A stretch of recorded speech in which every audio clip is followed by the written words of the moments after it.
Here is Nick Foley on top of the cage with The Undertaker. There goes Nick Foley into the announcer's desk. Please let me know if you think that was fake, because it sure as shit wasn't. Please let me know if you think getting your tooth shoved up your nose is a good thing. You know what I'm saying? Like, that's like the ultimate answer. It is the ultimate trump card for anything. Like, oh, wrestling's fake. Here, watch Nick Foley come off the top of the cage. And while you're at it, watch him fall through the cage onto tack. I showed my dad that match about 8 or 10 years ago, and he was just like, why? I'm like, entertainment. I'm like, it's Mick Foley, and he's a sadist. I mean, he was entertained with it. He goes, this is amazing, but like, why? I'm like, because they'll be talking about it 50, 75, 100 years from now. Our names are Matt Jackson and Sean Green. We were just veterans BSing in parking lots about wrestling and their storylines until last year when... Dude, why are we just talking about this? We should record it and start a podcast. When you start a podcast, you have no clue what you're doing. You fumble through all the technology. Yep, you're back up, but you froze for about a minute. Oh, you're gone. You rely on Google searches and reviews to piece it all together. You rely on your co-host for insightful content. Surprise, surprise. Dude, you've got an iron bladder. Does I have to go again? You make some friends along the way. The big man himself, El Jefe himself, Mikey. Okay, let's just rip the Band-Aid off, shall we? Hi, Nick. Long time no see. This is going to be a match here real soon. You eventually reach 100 subscribers. Reese hit our 100 subscribers, so perfect timing for Reese. Bottom line is, as you continue to push out content, you'll always have a podcast. With all that said, welcome to the If We Had the Pencil podcast. Here are your hosts, Sean Green and Matt Jackson.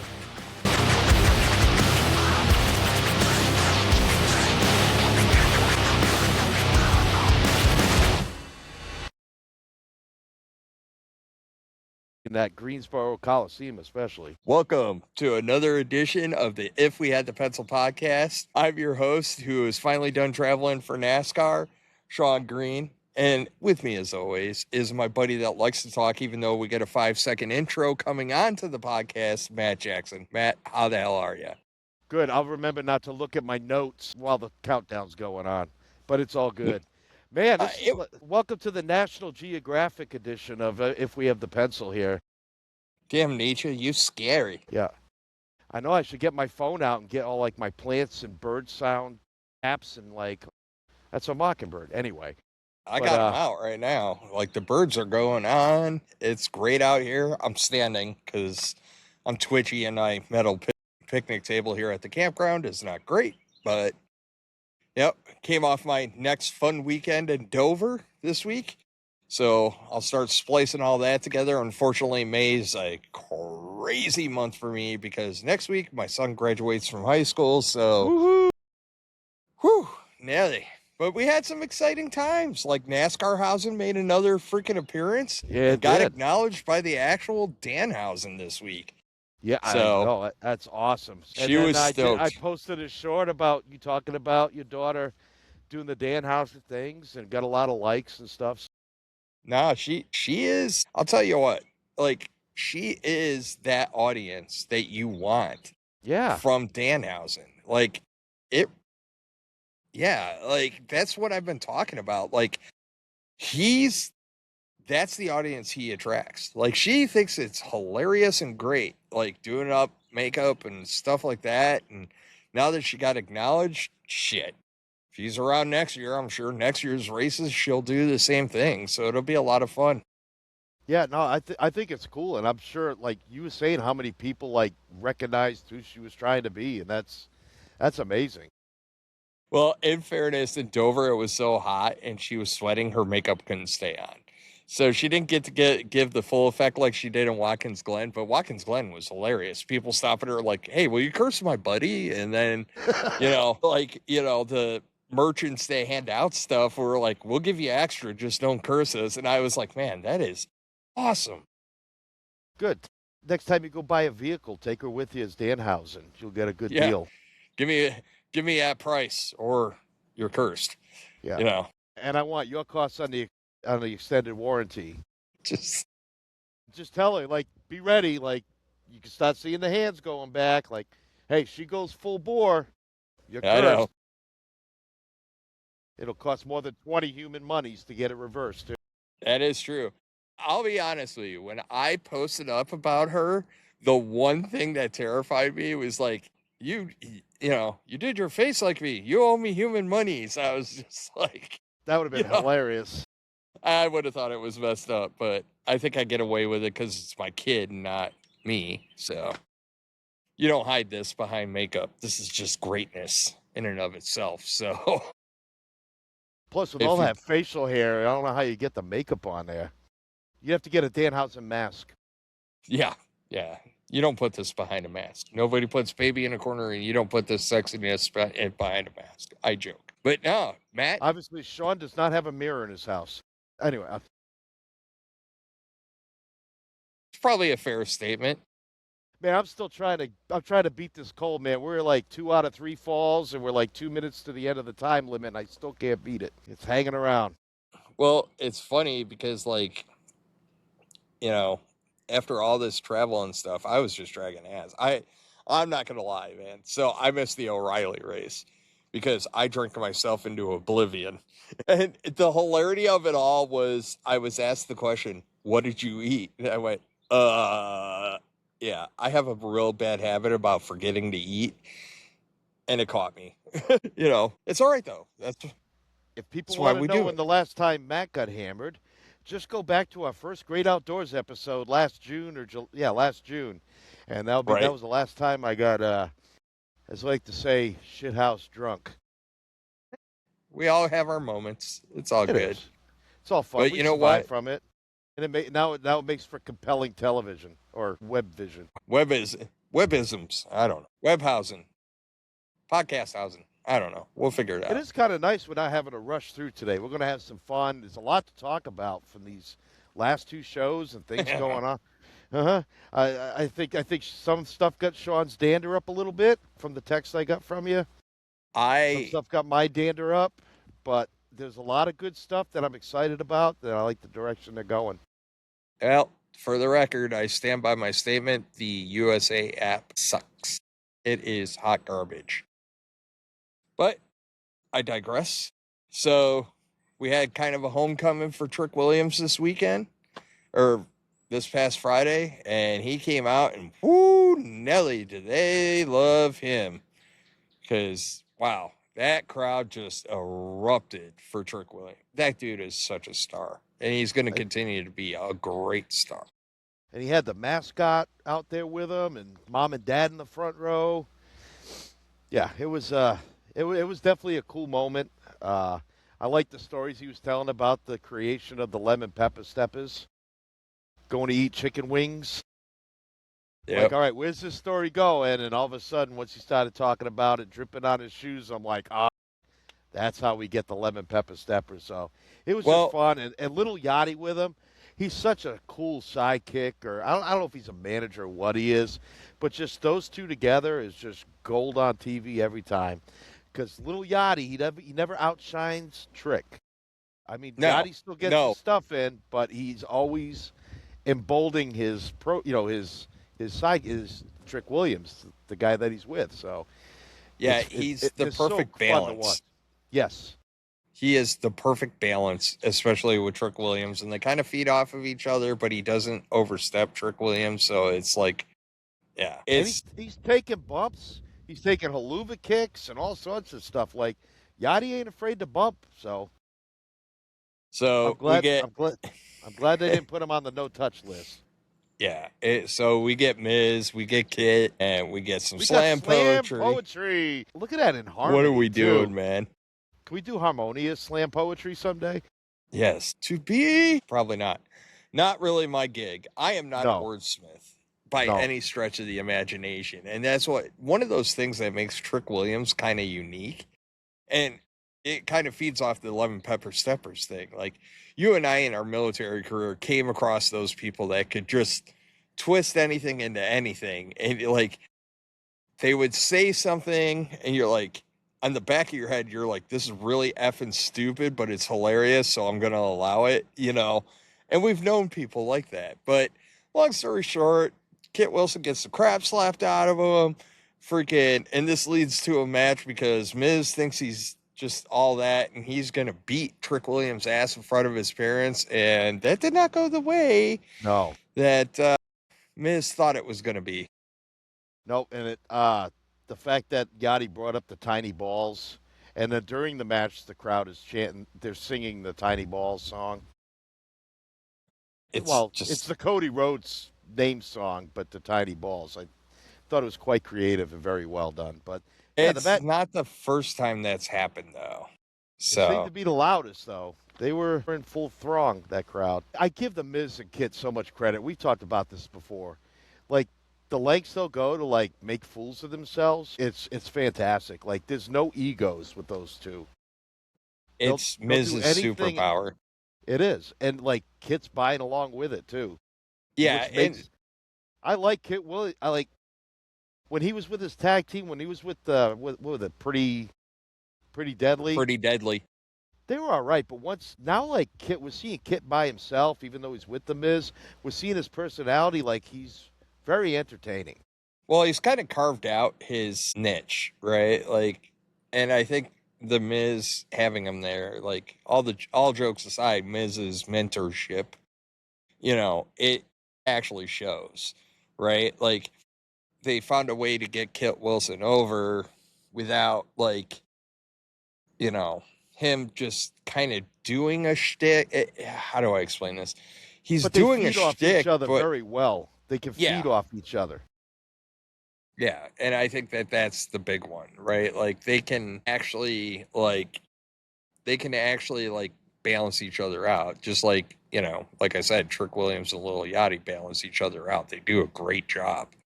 So that Ricky Saints and Carmelo Hayes talking crap in the background, you know, Mello telling him WWE will humble you, something we don't know. Sammy throwing a temper tantrum in the background. Aldous ain't having it, you know. And, you know, Ray Phoenix gets a little bit of the Sammy, you know, whatever. Sammy this is the slowest character turn, like, ever. I'm liking it, though, because it's kind of different. It too. It's just like, come on, let's get it done. Like, not done, but, like, let's hit the fast forward button a little bit. Yeah, then when Ray leaves and Sammy's like, please come back. Like, all right, now you're being pathetic, but it works. Like, this character is pathetic, and I like it. It's true, and it's what he needed. And then, you know, after that, we get Paige and Brie. Speaking of no charisma there. We just talked about Kit and The Miz. There's no working off each other in that group. And I like Paige a lot. I don't like her with Brie Bella. And I know they're going to split them up eventually once, like, Nikki stops, like, hurting herself and, like, being clumsy. But, like, I like Paige by herself. Last night on Raw, Paige was really good. And in this match, she was really... It's like she outshines Brie so bad. It's like, it's just... But there's no charisma there. This is the most underwhelming. There's no synergy. Like, I'm almost like, give me Nia and Lash back over this. Like, this is just horrible. I ain't going that far. I'm not thrilled with it. Their title defenses are meh at best. You know, I'm more enamored. Well, my comments last night were, when did Paige get breast? And how did they keep from falling out, like, half the time? It was that, and it was, you know, man, she is pasty white, man, like ghostly white. Yeah. I'm like, holy crap, you know, translucent, like, but, you know, but again, their matches are meh at best. But it's not Paige's fault at all. No, I don't think that their in-ring chemistry is there. I don't think their out-of-ring chemistry is there. There's no yin and yang. They're just two people that are together And I that think it's good they did that with Paige because I don't think they wanted to rush her in as a single after being gone for so no. long. So this is a good way for her to get rid of her ring rust, to get back in the flow of things. And I've Well, they took a noticed, lot of the top talent and put them in the tag division, right? yeah, Like they're trying to let the younger talent like excel. hmm So without being overshadowed, right? Like you could have younger talent, but like, then you put them up against Charlotte Flair and it's like, very few people. This is what makes Becky great. You know what I mean? Like this is what makes Becky great. Sorry, not sorry. Like she makes stars.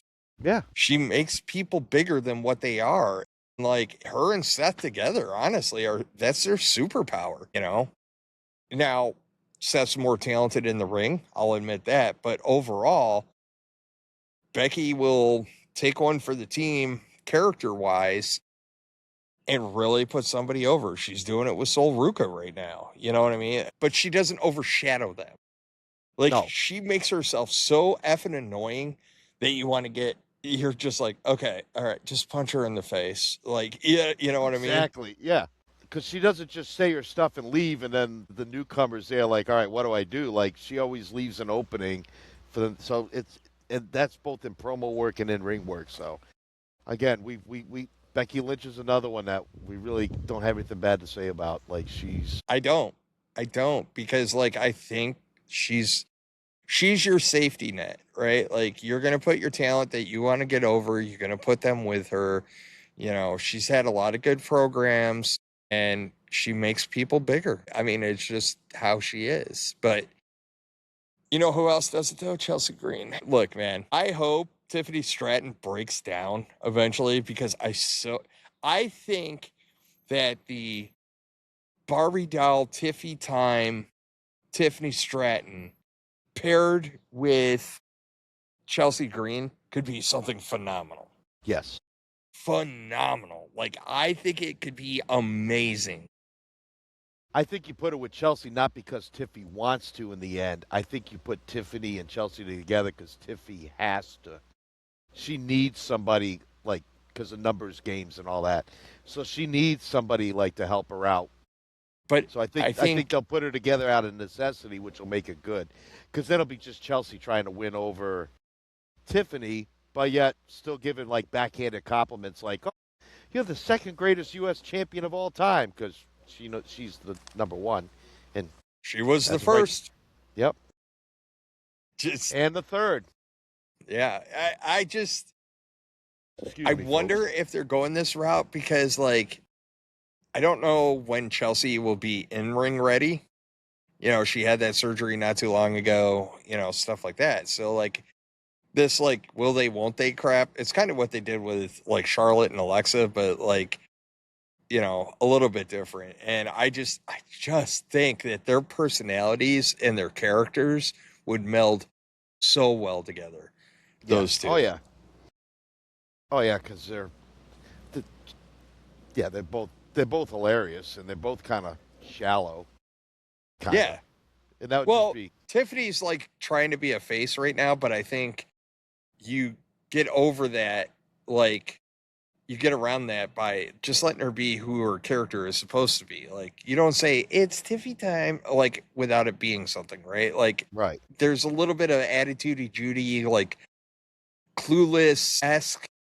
Not that she's clueless, but from the movie Clueless, Yeah, you know what I'm saying? Like there's a little bit of that kind of mojo there. So I think pairing her with Chelsea would really work. And I then would like it.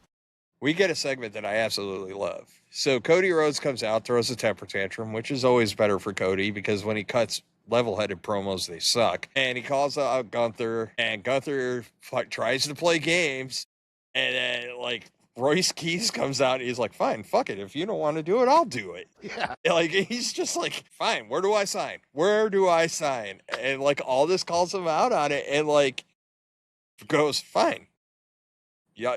Y'all go at it, so well done. The only thing I didn't like was the fact that Gunther was just being so ridiculously obnoxious. It didn't make sense. Like, you hurt my feelings because you took my moment and this and that. And then of course, he runs down American wrestlers, which I've been waiting for Gunther for that to become part of his shtick. Like, it's the cocky, European heel that we're better than everybody else. Like I'm glad like he kind of ran down Cody. You're just another typical American wrestler. Yada yada yada. I like that.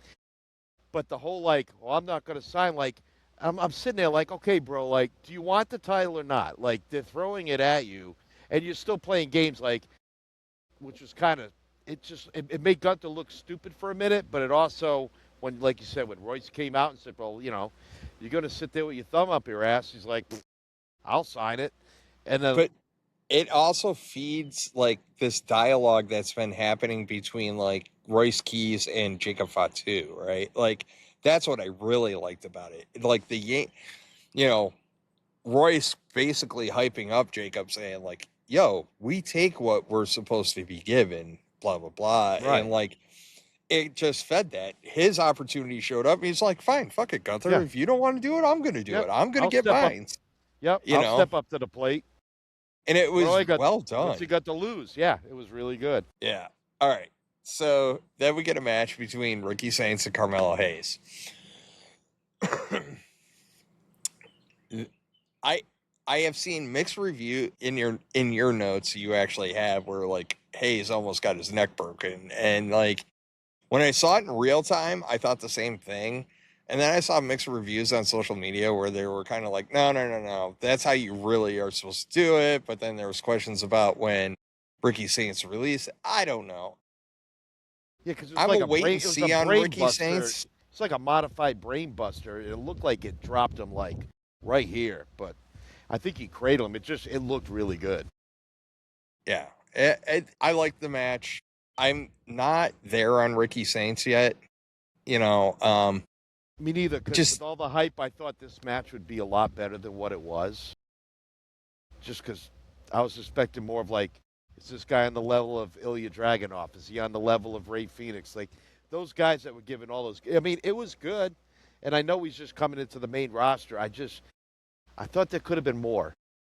Yeah, that's kind of where I'm at with him. I need more. You know what I mean? Like he doesn't scream star, he just screams dude, right? Like so, take it for what it's worth. Yeah. But you know who ain't a dude? You really need about truth. a month. You need a month or two to really of someone being on regular to really see what they're about. It's very rare hard that to you judge off of 2 matches or 3 matches. It's very rare that you have like there's certain characters that just instantaneously you're like, oh, that's money. Trick Williams being one of them. So like you're not always going to get that, and I fully acknowledge that. And but it's like a knee-jerk reaction. It's like somebody says eat, and I'm like eat. We'll get into that later. But yeah, R-Truth with Royce asking him to join Judgment Day 2000. Just not R-Truth.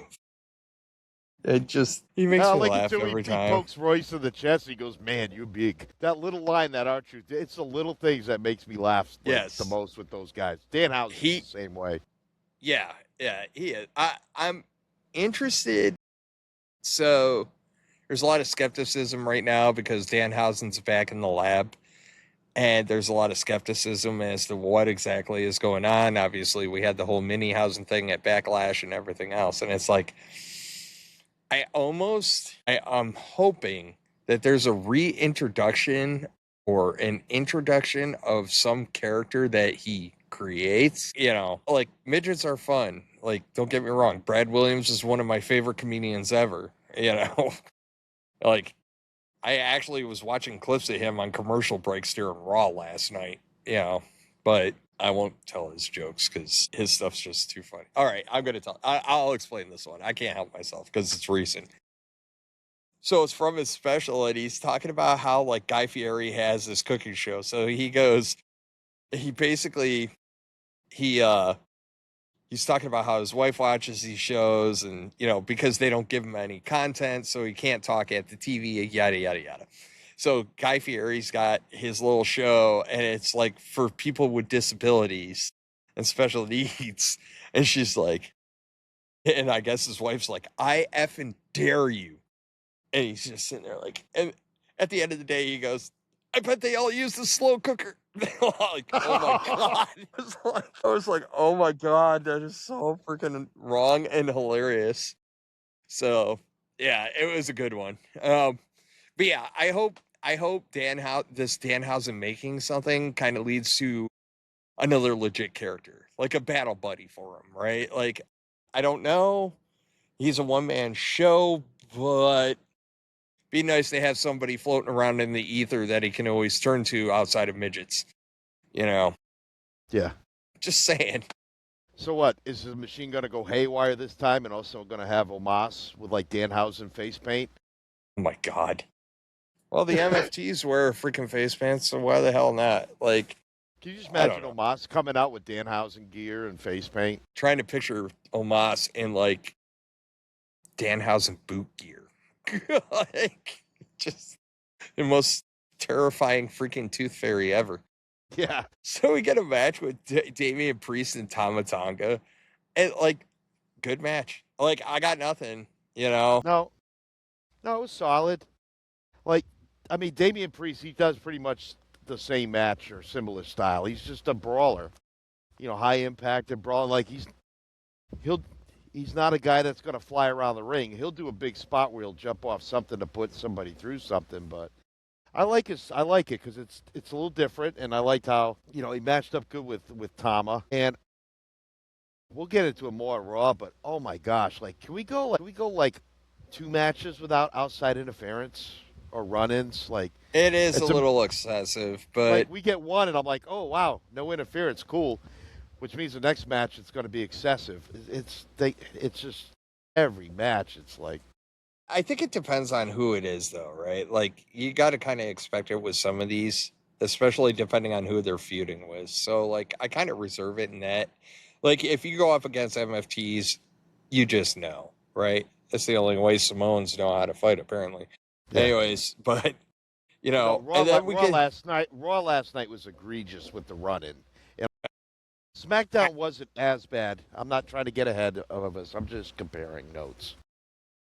So, Sammy Comatose Gargano still around, and I'm all here for it. I love it. And the fact that Sammy's like sitting there talking to him, I think it would be nice to see Gargano come out of his funk to beat Sammy Zane, and then I just was go thinking the same thing. instantly go back to catatonic, and Either then that or just he's going to have enough of Sammy just whining and spiraling. He's just going to have enough, and that'll break it. But poor Candace, like her husband's like person in persona non grata for a while. But maybe it's she funny just stuff. flips him over and gets hers. I don't know. I Like, wasn't just talking about that. Like I she's got to take out the trash, do all the laundry, do everything. Like who dresses him? she must have to roll him around, like do it in stages. I don't know. Like what?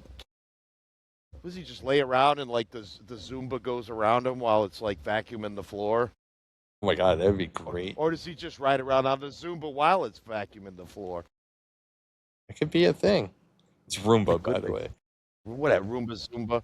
What's Zumba? Oh, that's like Zumba, some work. that's a That's dance. a shit, workout isn't it? class. No, isn't that like the Yeah. workout class or something? It's a workout, He can Zumba while he Roombas. I don't know. but he's catatonic. He doesn't move. Anyways, all right. So we get Jade and Charlotte. Like, I'm not going to belabor this because this whole match had one purpose, and that was to set up the 3-on-3 at Clash in Italy. So there's not much to really kind of go into that. Like, it did what it needed to do, but that's all it was for, right? Like, sometimes there's just matches where you just got to glaze over them. You're like, okay, we're setting up the thing. Okay, cool. Moving on. Yeah, it was fine. I want to see more Fatal Influence, though. Like, I just don't want to see him in the back. Time to wake up, Sean. No, it's actually, I was doing laundry, so that was my indicator that the washer is done. However, because I love this podcast and I love our audience, I am going to stay here and podcast instead of switching out my delicates. So Your delicates will be fine. they will be fine. And I honestly, I was just doing it. I was like, you know how it is, man. You're out there and it was hot and like everything needs to be washed.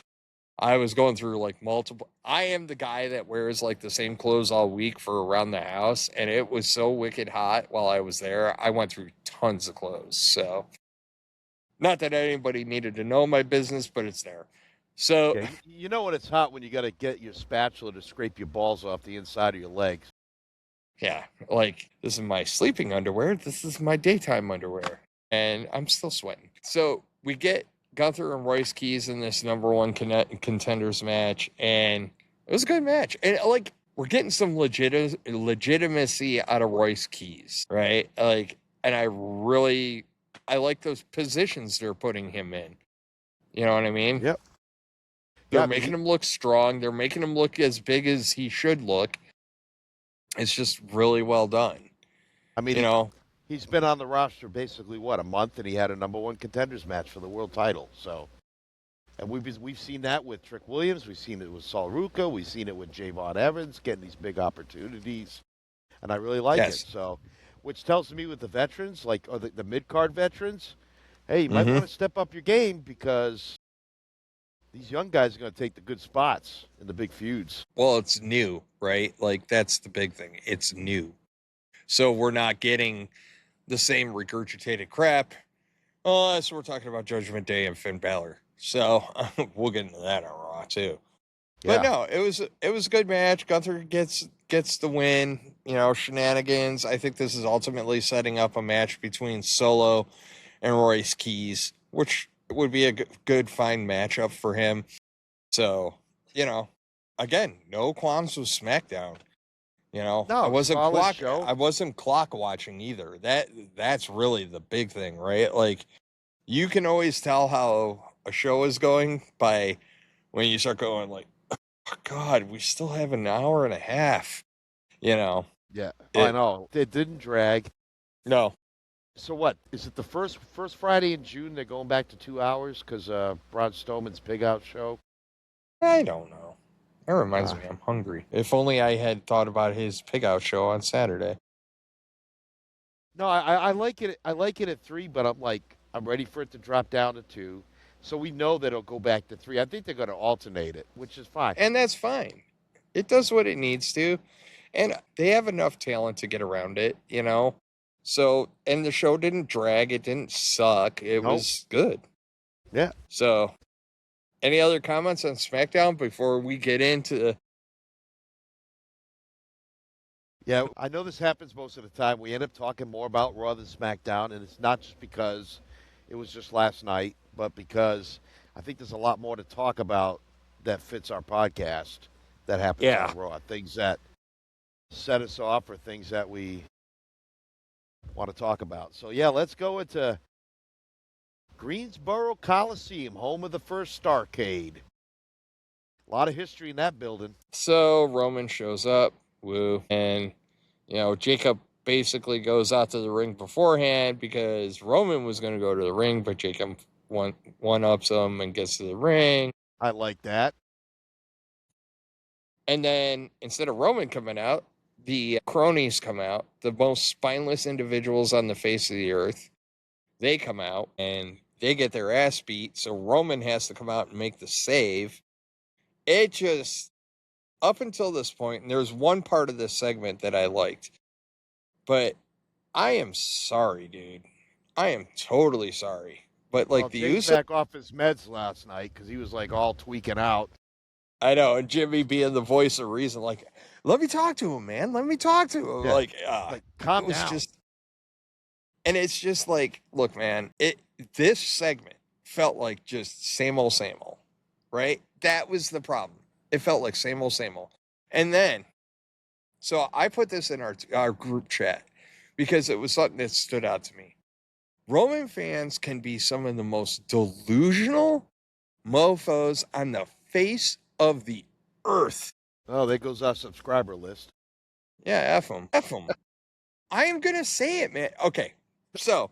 No, I agree with you. As I pull out my 100%. headphones because that's how What heated they I did am. what they did last night in that opening promo was total heel work. It was heel work. The whole thing.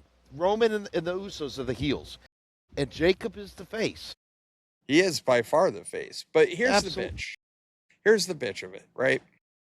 So somebody put out, like, I am so glad that the OG Bloodline got to, it was something to the effect of they got to get even and level the scales against Jacob. And I'm like, Jacob one dude, there was 3 of them. It took he took one of him to take out 3 of them last week. It took 3 of them to take out one of him this week. How the fuck is that evening it out? He beat up the MFT so bad that WWE released 2 of them. I just, but you know what I'm saying? Like, what the fuck are we talking about? Like, that's the, you know, they got even. They evened it out, man. Scores 1-1. Like, no, it's not. It took 3 of you to do that. And 2 of you got your asses beat before the 3rd one. And it took 3 of you to tie him in the ropes and to beat his ass. And a gazillion Superman punches and all this other crazy shit. Like, are you for real? You looked weak as, it was bad. Do you think that WWE Creative is going to put the strap on Fatu? Do you think it's going that way? I think they have a major problem. So let me get to what I liked about this segment. Sure. After the beatdown happens, Jacob winded in the ring. The Usos and Roman are kind of making their way up the ramp. Jacob calls for tribal combat. Jimmy and Jay are telling him, no, man, you don't have to do that. No, man, you don't have to do that. No, man, you don't have to do that. And Roman doesn't audibly say it, but he mouths to Jimmy. He goes, I have to. I caught that. The one good thing that came out of this segment, because not that I'm a super knowledgeable about the Polynesian culture, or I have been to the Polynesian Cultural Center in Hawaii, and I stayed at a Holiday Inn Express, but I'm not super knowledgeable about it. But as a tribal chief, like any tribalism society, you get called out, you got to stand up. You know what I mean? And Roman was right in this case. And I like that subtle little piece where he's like, no, I have to do this.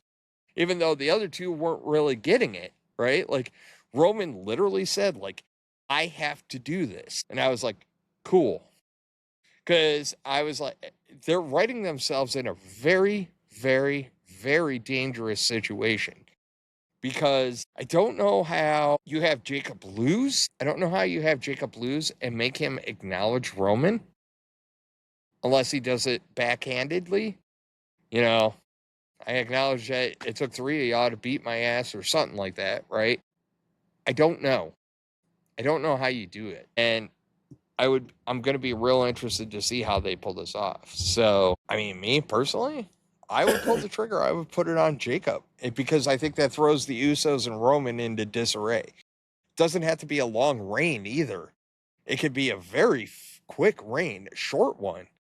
But I think what it does is it gets you off the schneid on that, because otherwise you're going to make Jacob, because Jacob's going to acknowledge him, and you took this powerhouse and you just neutered him.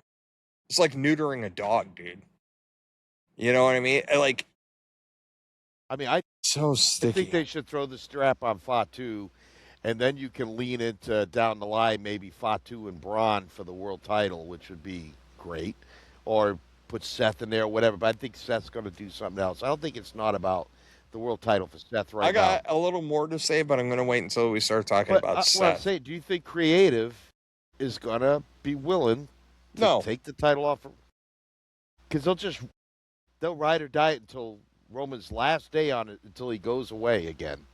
Which this might not even be the final match of the series. They could still have another blow-off. 185 days as champion. 2 title defenses. Yeah, yippee. Yeah.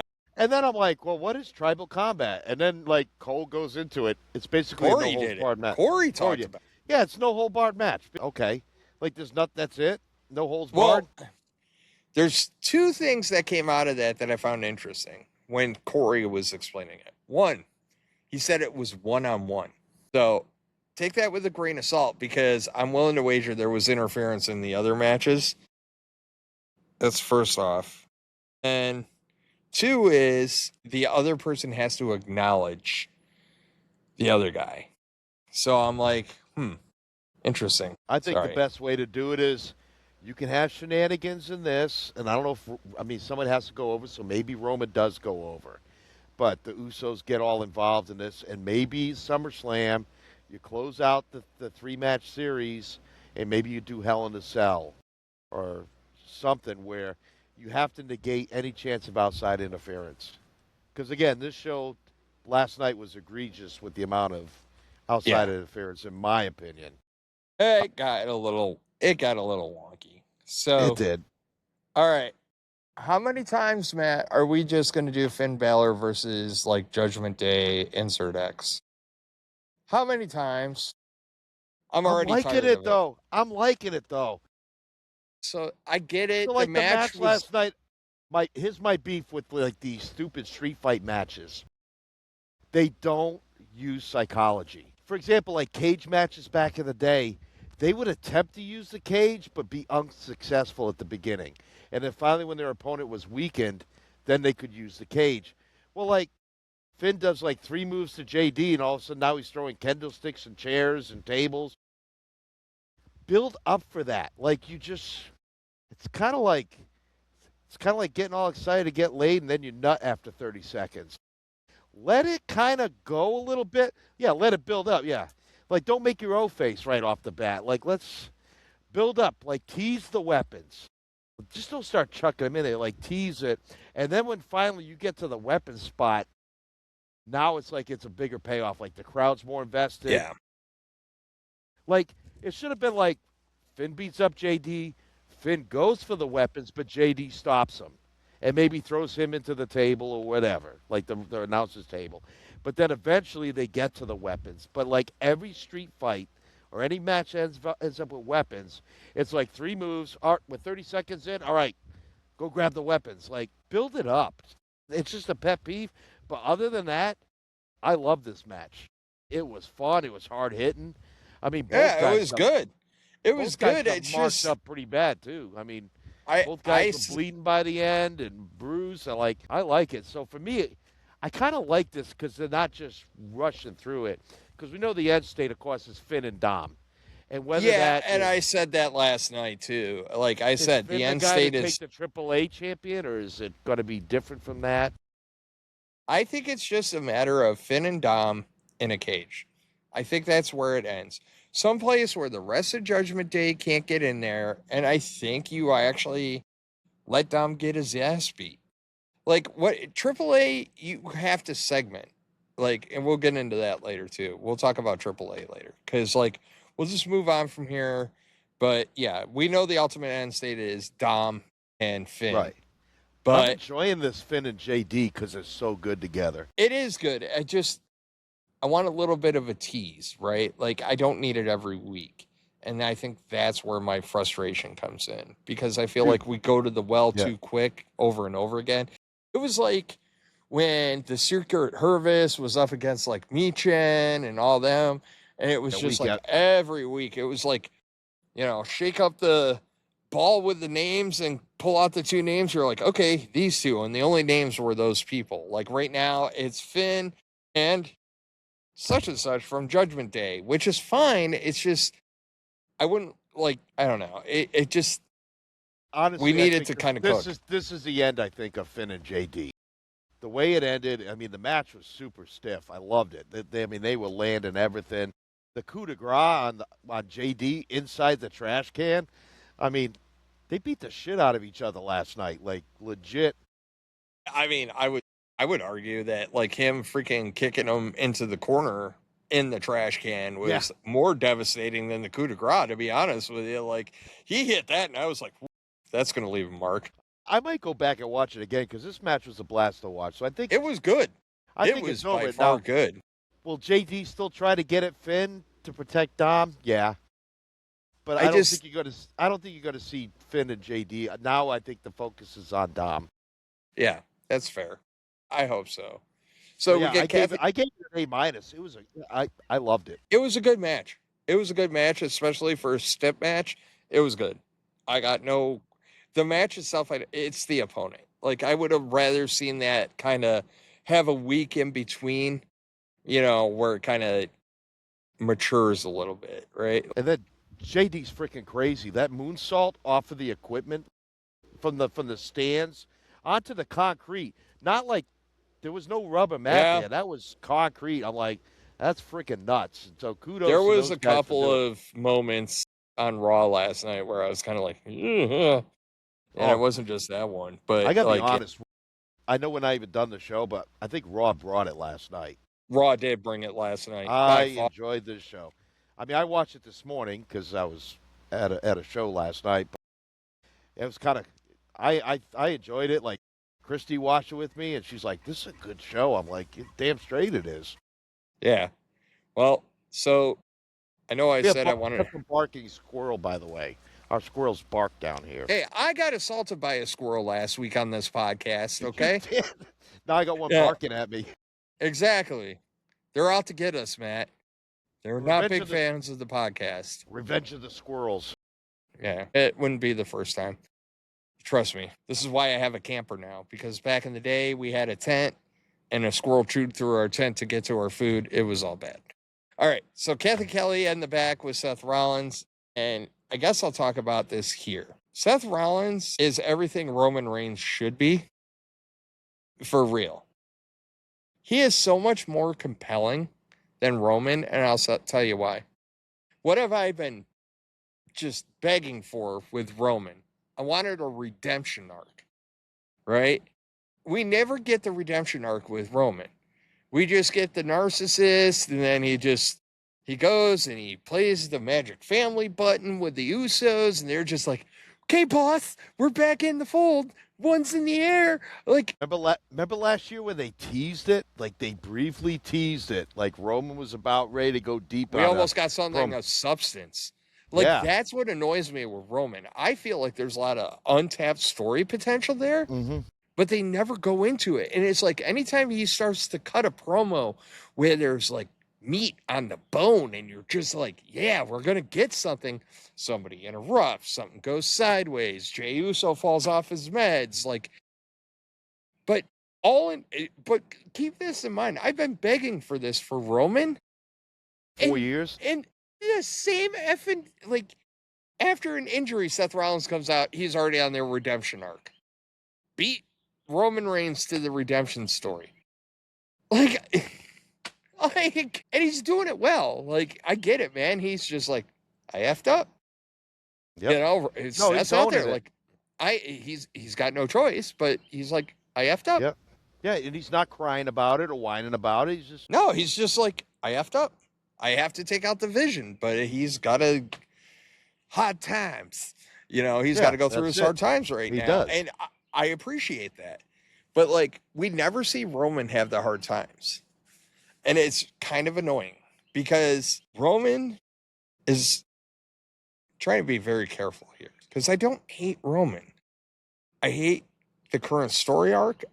Like, I was actually legitimately excited after Mania when he goes, oh, man, I am here full time all summer. And I went, fine, have the title, have fun.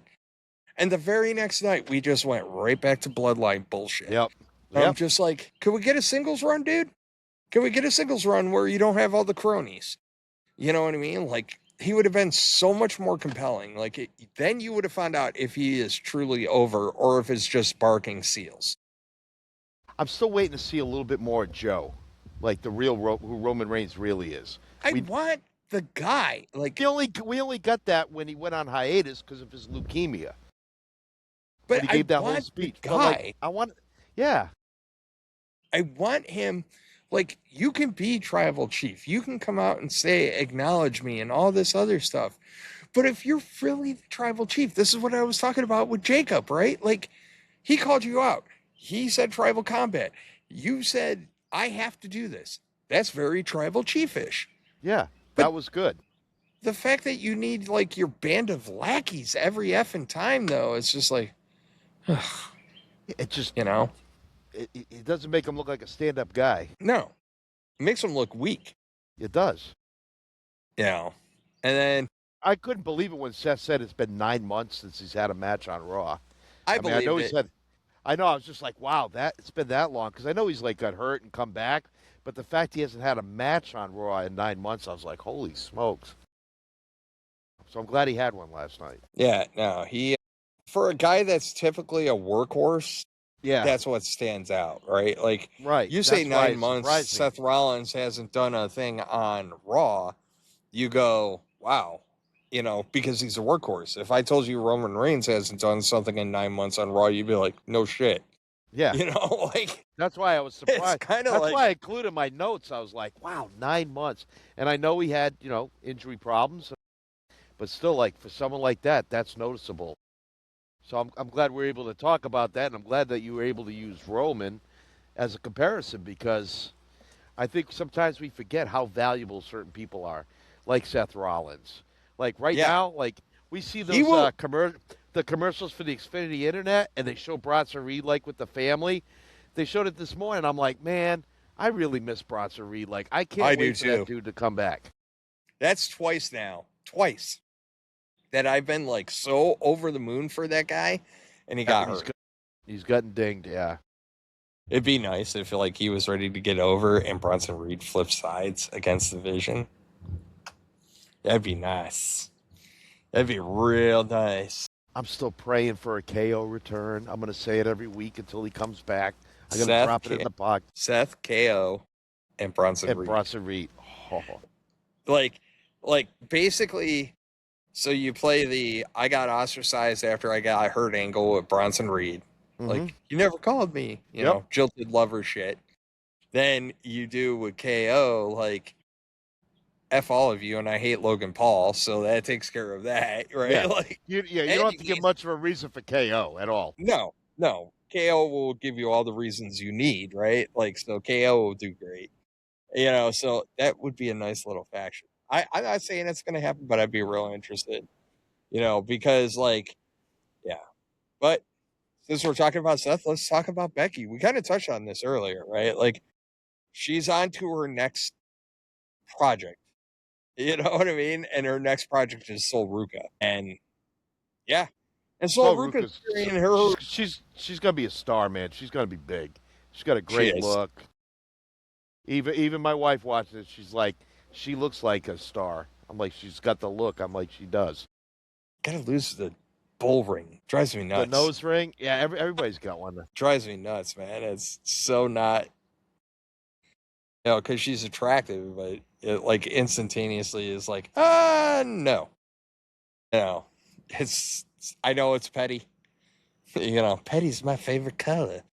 But I just wonder, like, what's it like when you're having a sneezing fit with one of them things? How do you keep it clean, man? How do you blow your nose? I know. I don't know. Maybe she's just naturally good.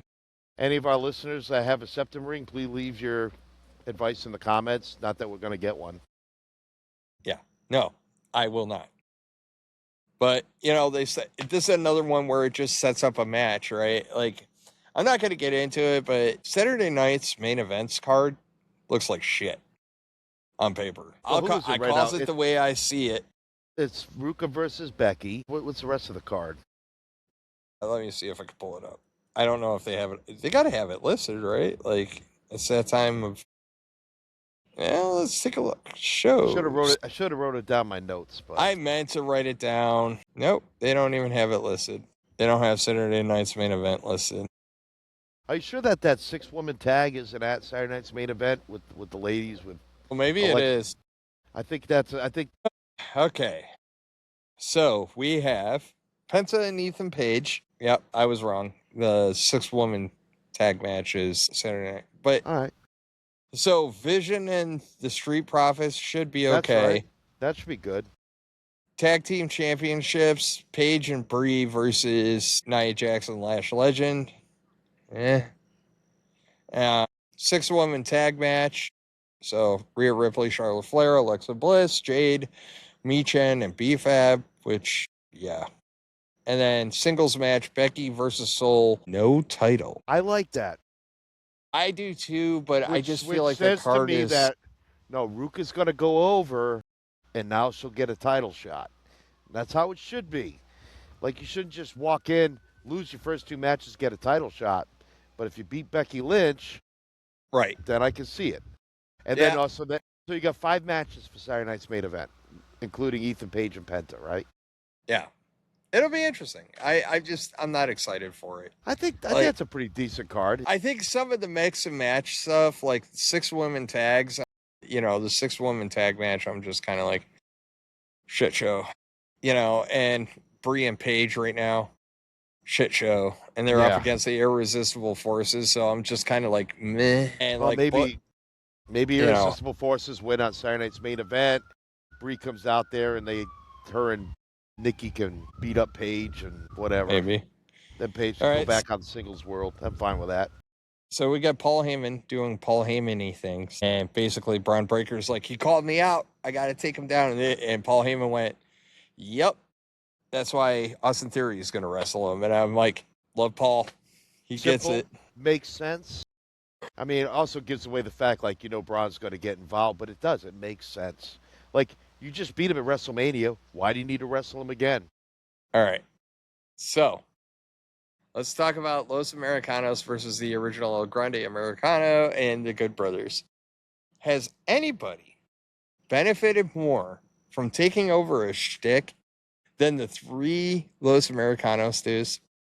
Like, honestly. It's not like even Rio and what's the other one? The Rio, not Rio. Bravo. Yep. They're embracing it now. And like, it's awesome.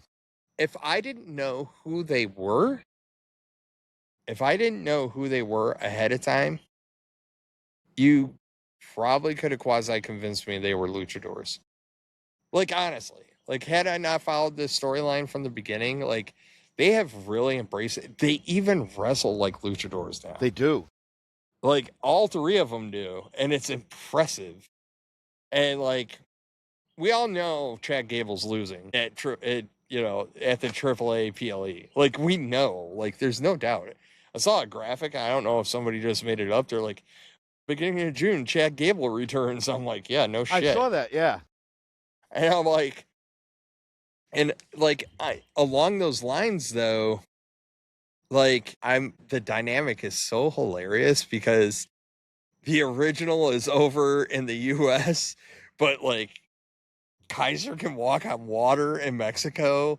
Like, they love him down there. All 3 of them. And, like, and they hate Chad Gable as the original Grande. Like, he's hated. He is loathed and despised. I know. I've seen the reactions. That's what I like about, like, pro wrestling. You could say he's a face, he's a heel. At the end of the day, the fans decide, man. The fans are going to let you know. We have the say. And I love the dynamic. I love that Los Americanos do heelish shit.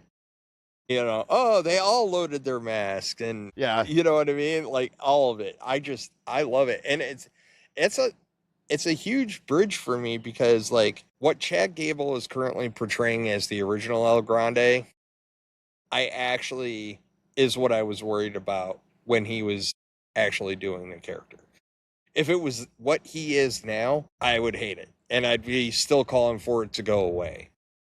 But when Kaiser took it over, Kaiser learned the language. Kaiser has a lot of the mannerisms.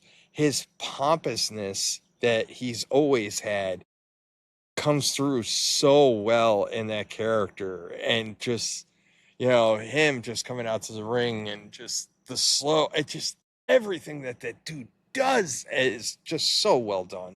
And it's the ring gear that he wears. It's when he's in AAA and he's in a suit with the mask, like he's always dressed like it's. But even when he cuts promos, he doesn't even walk the line, dude. Like, he's just like, it's for the Mexican people. And I'm just like, I love you, dude. I love you. And most of his promos in Spanish anyway. I know. Gable, it's amazing. You get like C and no bueno or something, and that's about it. Gracias. Well, and that was always my problem with the Gable character, because that's what I was worried that it was going to be, right? Like, it was going to be this kind of caricature, and I didn't like it because I thought, honestly, I found it a little offensive, because, like, I hold luchador, you can't watch wrestling and see the La Parkas of the world, the Ray Phoenixes of the world, the Pentas of the world, and Rey Mysterios of the world, and watch those guys wrestle. And then you just have this guy that went on his sabbatical to figure out, because he was losing to every luchador and little guy on the face of the earth. And it was kind of funny at first. And then it was just like, this has no shelf life. And then Kaiser comes in and he's just like, I know you were hating it. You were like, I hated it. But again, the Gable caricature now is what I thought I was worried it was going to be. So I'm still I don't like it. I'm ready for it to be done on that side of the house. right. But especially after they put especially after they put the other two in mask. Why? They don't exactly have like common body types. You know what I mean? It's not like you look at them and go, maybe it's not them. Bullshit. Are you talking about the Good Brothers? Yes. Yeah, no. Like two. You don't look at them and go like, no, I'm not sure. Maybe it is. Maybe it isn't. Bull. I know. Yeah, because we all know that there's a lot of 6'4", 260-pound Mexicans like walking around, and you never see them at Lucha Libre. So I think it's fun. I can't wait to see, starting in June, what they're going to do with Chad Gable and the Good Brothers, especially Chad Gable. Like, what's his character going to be like? What's his role? You can shake them up, though. Like, you can get a lot of good out of them. Gable's always... Look, Gable's an amazing wrestler. So, I just don't want him to lose that character, and then all of a sudden, like, he's just another guy that's doing jobs on TV all the time. Like, the talent is there. Like, I'd like to see them give him, like, a good mid-card push. Well, you're going to get a little bit of... He's going to have to explain himself after he loses the mask. And, you get a little bit of journeyism. Maybe you get a couple of luchadors beating his ass, out of the gate, and then you kind of move on from there. As long as we don't get Shorty G back, I'm fine with that. Yeah. But so we get a LA Knight sighting. LA Knight gets cited, and good luck. He calls out the Usos. I like it. Yep. Ain't no different. Good. He can be the sound of reason too. Act dirt, get dirt. It's in your notes, which I thought was a great line. Yeah, because they're doing the same stuff that the Vision did, and he called him out on it. I liked it. And then there's another appearance with him, I think, later on. That, like, okay. Yeah, him and Seth. And Seth. And he goes, sucks to be you. You did it to yourself.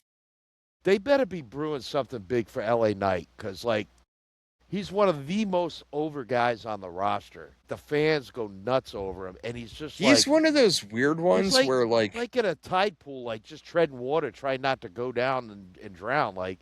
And it's no fault of his own. It's like... No. But they do that with him. They do that with people, like, all the time, right? They'll heat somebody up, and some of these wrestlers are, like, boom, heated up. And then they'll cool him down, and you're like, why? He's hot right now. And LA Knight's one of those dudes, man. Like, he's just hot. There's no injury. There's no nothing. I've seen reports on that. Like, there's no issues. It's just he's been off TV. I know, like, well, hey, if you're going to heat up the stove, let the water boil. Like, don't take the water off too soon. That's what they do all the time with LA Knight. Well, he's got to go over at some point. And that's the problem, right? He had a really short run with the title, and that was it. He's going to have to go over, and they're going to have to let him kind of stretch his legs a little bit as a champion. And it doesn't have to be, well... They kind of got him in the world title picture, so whatevs. But him just calling out people right now is fine with me. Like, just roll around and people out. Like, just call them for what they are. He's kind of doing what Drew did on SmackDown. Yep. And then we get a little segment with Michael Cole and Ethan Page, which... I didn't like it. There's a little bit of... This, not as bad as Ricky Saints, but... We're still in that feeling out process with Ethan Page. It came across phony and forced, I thought. I wasn't, I don't know. So then we get a match. We get Raquel and Roxanne. Roxanne's another one. They cooled the shit out of her. I like her, too. I do, too, but she's been cooled off hardcore, and she's so talented. And then Brie and Paige. I like that they're making them work. Yeah. It was, you got it in your notes. Meh. It was very meh. As I said, as Sean would say. It was, I mean, the save by Lyra and Bailey was a little exciting. I like But, that. you know, it was, I don't know, man. Like, you said it earlier, like, Paige is acceptable. I'm going to say this. Brie had a couple of moments in that match on Monday night that was good. She had a couple of moves where I was actually like, you know what I mean? So, I'm not. But it's not just the moves; it's the whole package. I She's know. not doesn't have any charisma. Her promo skills are like not good at non-existent. There's really nothing there to grab onto. 10, 12 years ago when they were big, okay, but now it's like, okay, you're a middle-aged chick out there trying to reclaim your youth, and you're just not fitting in with the young Be crowd. something different. Like, Yeah. that's my whole thing. I said this about Nikki too. I just don't be what you were 10 years ago. Be you now. Yeah. And it's really frustrating. So but we kind of talked about this. Seth and LA Knight. LA Knight basically, like, fuck around, get dumb prizes type deal. Yeah. I like it. It was straight and to the point, and like Seth could not. He had nothing to argue about because LA Knight was right, and that's another guy. I'm like, Seth is getting humbled. Oh darn! Wouldn't it be great if Roman got humbled like that and had to eat crow a little bit? It would.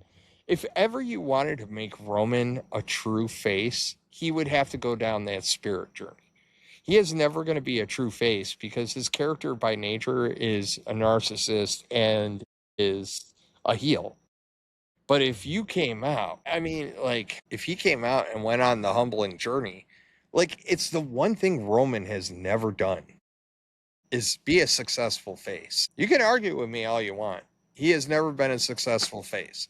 Nowhere near what he's done with the Bloodline. Nowhere near is what he's done with his recent title reigns as his most tribal chief. successful time as the face was when he's with the Shield, but he also had Seth Rollins and John Moxley, or whatever the hell his name was back then. Dean Ambrose. Dean Ambrose, thank you. But I mean, as a group, that was a hugely over group, but that wasn't just because of Roman. That's my point. He needs a solo run as Seth a face. was the lead guy of the Shield. Seth was really the face of the Shield. But you're right. Okay. I will die on that hill. I will die on that hill.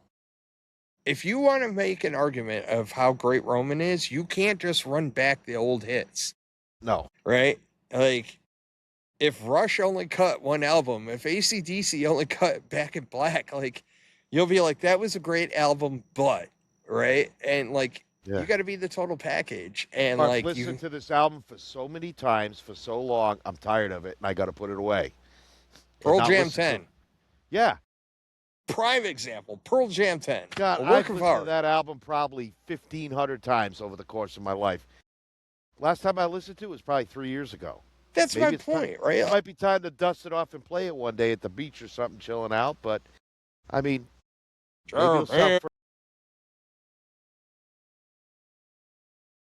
well, that's the thing, right? You listen to something, and then you don't listen to it. When you listen to it, you find, like, it's almost like fresh and new. Like, you kind of forgot certain things about the album. Dogs walk like butterflies. I don't know. It's a great album, and in my opinion, it was all downhill from there for them. But okay, let's get into this one. Garden's you liked the best track on that song, anyway. Which is Garden. All of it. The whole album, top to bottom, is good. Release is good. Yeah. There's not a bad track on the album. I have an issue with 10 just because radio stations overplayed Jeremy so much that I was like, I'm out on Jeremy. Like, and it's not even the best song on the album. It's just like, I think Why Go is better than Jeremy. That's like a rock. Yeah. Once the album, the song that kicks off the album. Jeremy got played so much on album, like on the radio. It was just like, well, plus the video was great. And man, I wish we'd go back to the early 90s when music was good. Just living that grunge life. Freaking Pearl Jam, Nirvana. We're still just ripping the scab off the fact that we couldn't kayfabe anymore in wrestling because they went public that it's all fake. I'm sorry, predetermined. It's not fake. It's predetermined. Scripted.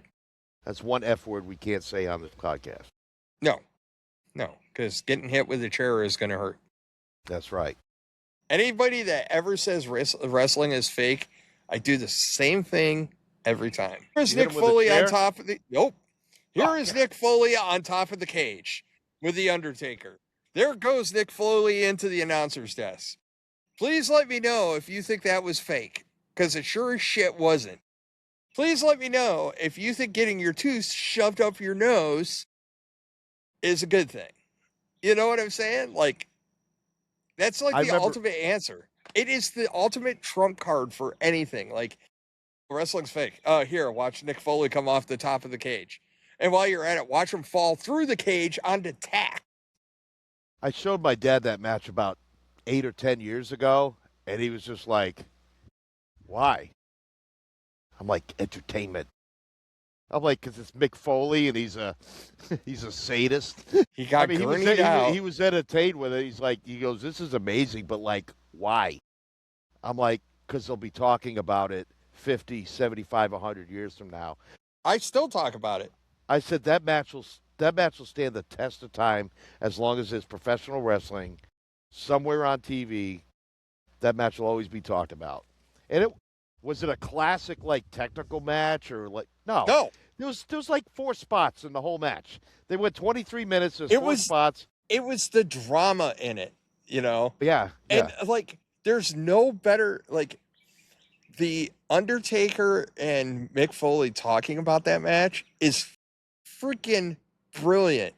Because I like thought you were dead. everything that happens, and like they're coming up on the end of the match, and Mick Foley's like, I gotta get to the tax, man. He's like, and Undertaker's like, no, you don't. You've done enough. Yeah. I gotta get to the tax, man. Like, oh my god, like, And then but Mick doesn't even remember the tax. Because I think he after literally that told match, Undertaker that. yeah. He was telling that in the match, but he doesn't remember it because I think when they were backstage, he kept asking somebody, like, do we use the tax? Do we use the tax? As they're pulling him out of his back. But yeah. He rolled in him. I know. He rolled in him. Anyways, I digress. Let's talk about now. We'll I wanna talk go history I all wanna, I effing wanna, day. I know. I want to go watch that match now for the 10,000th time. Never gets old. It doesn't. Just like Rock and Hogan at WrestleMania 18. Was it a wrestling classic? No, but it told a great story. The atmosphere. The atmosphere was for that beyond one. electric. Yeah, people talk. That's one of my all-time favorite matches, and I'm not even a huge fan of either one of them. But it was iconic. There's certain images burned into your brain from wrestling, and that's when you know it's great. One of my all-time biggest instantaneous memories will always be Bret Hart and Stone Cold Steve Austin at WrestleMania 13. You know, sharpshooter, Bret Hart's got the sharpshooter on Austin. Austin's busted open. He's pushing up and blood's just pouring down his face. And you're like, oh my God. And like, you know, he passes out, but like, brilliant. It was brilliant. I don't know if there was ever a perfect match of wrestling, but I think Bret Austin at WrestleMania 13 is close. As close as you can get to perfect. Everything. No, it was close. Like, but anyways, Ova Femi comes out. Maybe someday when we get a lull in wrestling, maybe we'll just get on here and do a podcast. We'll just talk about our favorite moments just for shits and giggles and preserve it on the internet. All right, so Ova Femi comes out. It's open challenge time. Who's going to take the open challenge? Instead, he gets his ass beat by a retired Brock Lesnar. You were happy with it. I was a little taken off by it. I said I was happy, but I want to see how it plays out. I don't want to pass judgment. I mean, like I told you in the pre-show before we went live, at least his retirement lasted longer than Mark Henry's did. It's him retiring at Mania was such a perfect, beautiful moment. Heyman lobbying the next night that he should be in the forever. There was a lot there. And the fact that we're already running him back bothered me. I didn't want to see Brock Lesnar for a couple of reasons. One is I don't want to run it back. It was such a good ending. Now, I mean, keep in mind, like, during Cena's retirement tour, Brock Lesnar came out, F5'd him like 6 million times and just called it a day. That was on the ESPN premiere. Right. So, like, WrestlePalooza, which was shit. But the last time they faced each other, Brock Lesnar came out, F5 John Cena 6 million times, and so there was a story there. And yeah, you could play the story here, but I'm not happy about it. You know what I mean? I thought there was something a little bit poetic in Brock, because we talk about handing off the torch a lot in wrestling. When the old guys are going out, new guys are coming in. We talk about handing off the torch. And that moment at WrestleMania felt like a true torch passing moment. It was authentic. Yes. And now we have cheapened it by running it back. That's my problem with it. And I'm with you. I'm willing to let it play out, but I'm not happy about it. Because it diminishes that moment. That I want was to see so how great. they address why he came back so soon. Yeah, but even if they go the route you were talking about, where it's just like, well, I was sitting at home, and it didn't sit well with me. But the problem is, it was a perfect moment. Like, you're running it back and you're effing up a perfect moment. And that's my problem with it. So I just wonder if it was a WWE TKO thing where Brock had signed a contract and because WWE thought he was retiring at SummerSlam. And I think that was the plan. So I don't know if Brock tried to okey doke it, and TKO was like, no, you're going to fulfill your contractual obligations. Or maybe he was only on contract through WrestleMania and I don't know, just throw more money. But they got so many new guys coming out. It's almost like a distraction. It is a distraction. It's a waste of time. It's a waste of energy, effort, all of that shit. And it bothers me because it's like I said, it felt like a true passing of the torch. It felt like a little bit poetic, and it felt like it was the right time. And instead, especially you brought when him Brock back. is blowing kisses to the audience and waving and crying, it was. Yes. Because now, what are you going to do? If he would have just rolled out of the ring and walked back up the ramp and they didn't do anything, just left his boots and walked up and did acknowledge, then okay. But you went through this whole emotional, and Brock never shows any type of real emotion, and he showed it in spades at WrestleMania, and now 4 weeks later, oh, let's run it back again. Yeah, and here's the thing: what does this do for Obafemi? Nothing. It's only bad. He loses, it's bad. He wins, it's bad. Because now one of two things happens, right? If Brock Lesnar wins, then we wasted that WrestleMania moment. It's gone, right? Yeah. Then we're just like, oh, we all got worked. To what end? If kind of like the whole Seth Rollins injury last year, where he got hurt and we thought he was really hurt, and he okey doked us and pissed some of the fans off when they realized it was a work. And then if Obafemi wins, then it diminishes Lesnar. Everything that you thought about it. So the narrative goes from he went out his way to he's over the hill. You know what I mean? Come on, man. Are we really going to drag this out? Are we going to make it so Gunther has to retire him? Which, if they do that, I'm out on Gunther. I'm just letting you know now. Straight up, I will be out on Gunther. I will wish him nothing but vile and disdain. I can't do it. Well, can we get through him wanting to destroy Cody Rhodes first, which you like right now? Well, that'd be a big mistake by creative to do that, because also it undercuts Obafemi unless you're going to have Gunther retire Brock at SummerSlam just so we can get Oba and Gunther together in the line. I don't know. But still, it's just. But I don't need Gunther to retire Oba or retire Brock Lesnar. Yes. Brock lost at WrestleMania, had that moment, puts Oba over. The fans get their little love fest with Brock as he leaves. Yes. Touche, it's good.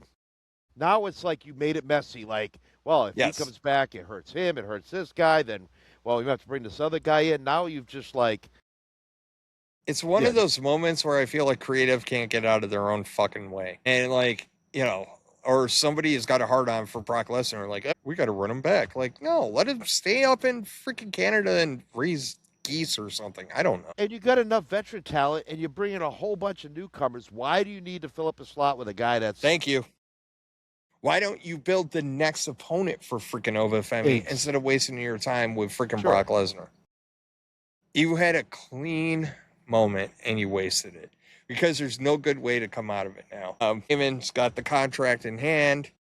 You know, all right, cool. It's signed by Brock Lesnar. Did he say Legsner? Did he mess up his name on purpose? Somebody did say that, and it got picked up on. Yeah. I think Paul just might have tripped over his own tongue or something there. No, I don't know. So, I mean, he did give him 4 F5s. Yeah, I know, right? So, let's move on. So, Street Profits are backstage doing an interview. Ford gets pissed off because Dawkins wants to go say something to Seth. I think Dawkins has like the perfect response in all of this, which is basically like, I don't like you, but thanks. All you needed was, hey man, we ain't cool, but you did a solid last week. I'll let it go. I just hope they're not breaking up the Street Profits. Like, no, they're not. No, they it's teased just this tension between them too a few months ago before they went on that. This is one kind of season. You know, one's a good dude, the other guy's just full of hate and piss and vinegar, right? There's a few people like that on the roster right now where their character is just so filled with hate and betrayal and everything else that they can't get out of their own way. So then we get the match. We get Austin Theory versus Seth Rollins. Once again, Seth Rollins can make anybody look like an all-star, and he did for Austin Theory. I'm not diminishing Austin Theory. Austin Theory had a lot of good stuff in this match too. And then I like the focus on the ankle. I like the way that Theory transitioned. There was a lot of good stuff here. You know, and psychology.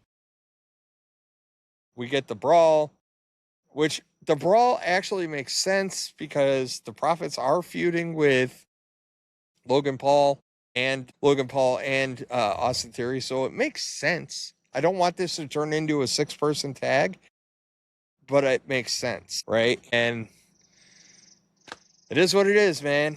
It was a good match. Like, I liked good it. brawl. Raw was a really fun show. Excellent show. Fun. The wrestling was good. The backstage segments were excellent. Like, the whole show, except for the opening stuff with Roman and the Usos. But even that kind of redeemed itself at the end, right? Like, it did. Like I said, that one little nugget from Roman saying, I have to do this. Yeah, I'll give you that. It pulled it out of the gutter. Important. That was an important moment. That was him actually going, I am the tribal chief. I am being challenged. I have to answer the challenge. That was good. Yes. You know, but all the pre-shit, I'm just like, Bloodline. You know, Bloodline 3,248. You know, it's just. So when Roman goes on sabbatical after the summit, what do we do with the Usos? Do we just flip creative and we'll just put it back to the way they were when they were fun and everybody loved them? Are they going to go through a redemption arc? Will they go through a redemption arc? I don't know if Jey Uso can spell redemption, much less say it. But he went over as a face, so yeah. I mean, what? Jey Uso 2005 was one of the biggest faces on the roster. I just think the problem is right now, everything Bloodline has to be compared through the prism of previous Bloodline iterations. And when you gang up on a dude, you're not helping your cause. You're not looking strong. You actually look weak. And also, it goes against Babyface 101 for 3 baby faces to kick the shit out of one heel. I mean, because they're heels right now. Right. They're heels. They are. And the problem with the Usos is it's just you're back to being cronyisms. You're just being cronies. They're presenting them as faces. The announcers present the Usos and Roman but as they faces. are not faces. Roman is not You and I know that.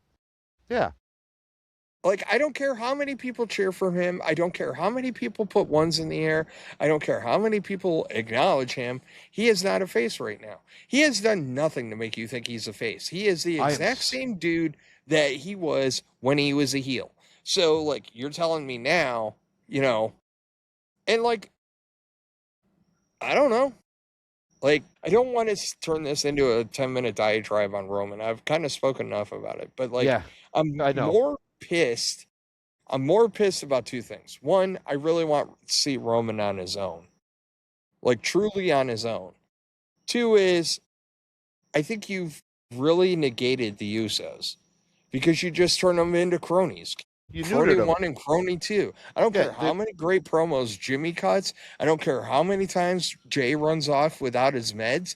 It doesn't matter. You're Crony 1 and Crony 2. Jacob called out Roman. You two cronies, lackeys, call them what you will, came out.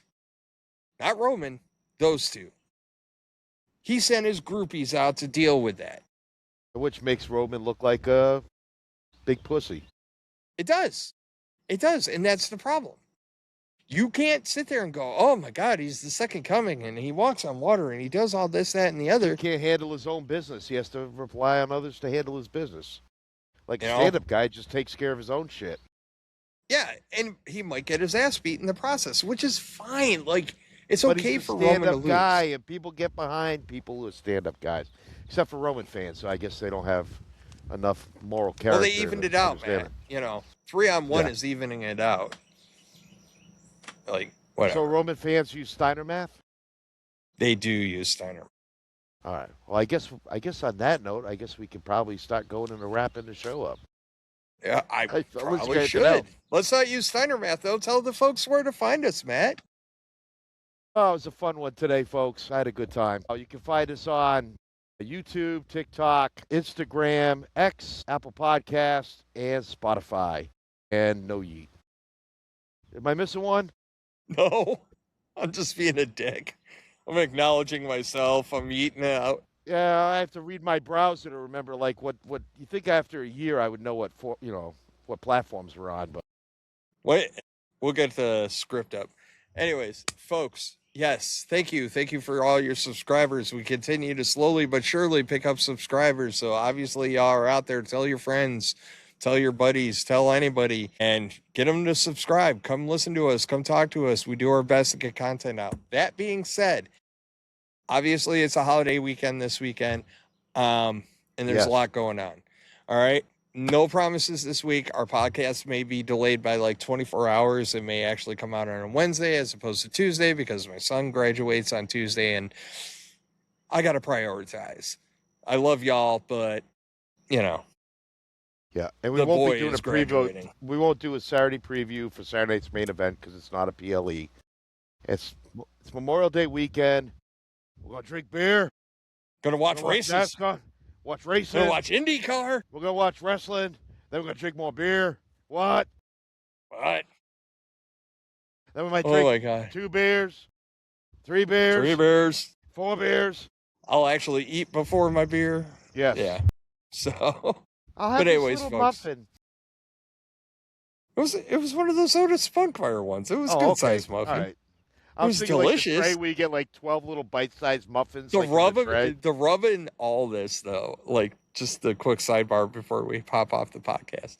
The rub in all this is I cooked everybody breakfast that morning. Pound of bacon, sausage, eggs. I cooked up a storm that morning. Ate none of it.